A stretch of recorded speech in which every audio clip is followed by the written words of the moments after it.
101 Dalmatians. Pongo, Perdita, and their 15 puppies lived in a cozy little house in London.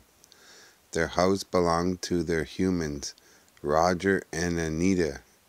They were perfectly happy until they met Cruella de Vil, Anita's old schoolmate who would simply love spotted puppies. She wanted to buy them all and make them into spotted fur coats. Roger put his foot down. These puppies are not for sale, and that's final. Cruella was furious, but she refused to give up.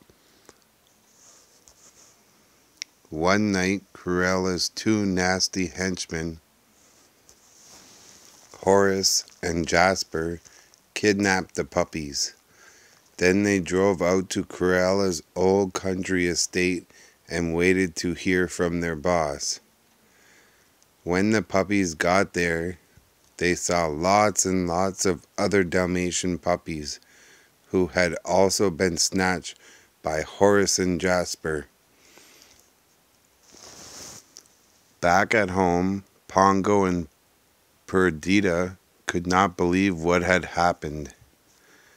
Perdita knew at once that Cruella was behind her missing puppies.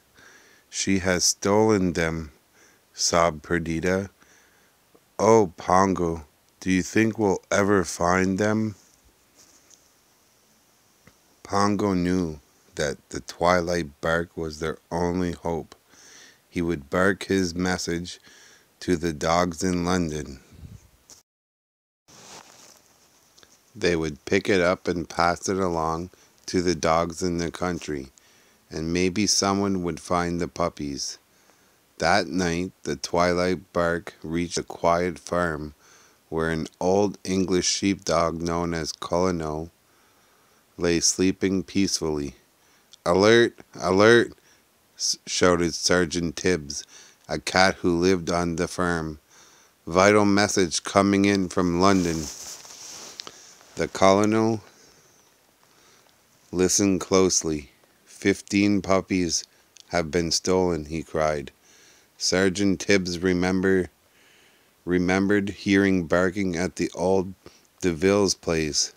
They headed straight for the gloomy mansion.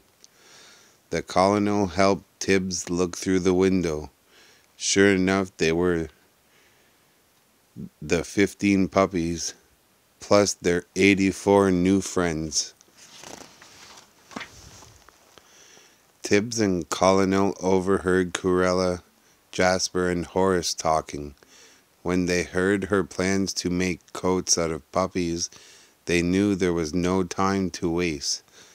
The colonel ran off to get word to Pongo and Perdita, while Tibbs helped the puppies escape. As soon as Horace and Jasper realized what was happening, they tried to stop the puppies, but it was too late. Pongo and Perdita arrived and fought off the foolish thugs as the puppies hurried to safety. Once all the dogs were safely out of the house, they thanked the colonel and Tibbs and went on their way. A black Labrador retriever arranged for them to ride to London in the back of a moving van that was being repaired. The dogs waited in the blacksmith shop. Suddenly, Cruella's big car drove up the street. She had followed their tracks and was parked and waiting. But Pongo had a clever idea. There were ashes in the fireplace. If they all rolled in them, they would be disguised in black soot. Then they could all get aboard the van without Cruella realizing it was them. And that's just what they did. It worked perfectly until a glob of snow dripped onto a puppy and washed off a patch of soot. From her car, Cruella could see it was a Dalmatian puppy. "They're escaping," she cried as the van took off. There was a really scary chase. Cruella tried to pass the van on the road, but she ended up crashing through a barricade and driving right into a huge pile of snow. Cruella's beautiful car was wrecked, and that wasn't all. She had lost the puppies. Cruella threw a tantrum. Pongo and Perdita and 99 puppies arrived home safely. Much to Roger and Anita's delight, Roger pulled out a handkerchief and wiped Pongo's face clean. "What will we do with all these puppies?" Anita asked. "We'll keep them," Roger answered. He sat down at the piano and composed the song right on the spot.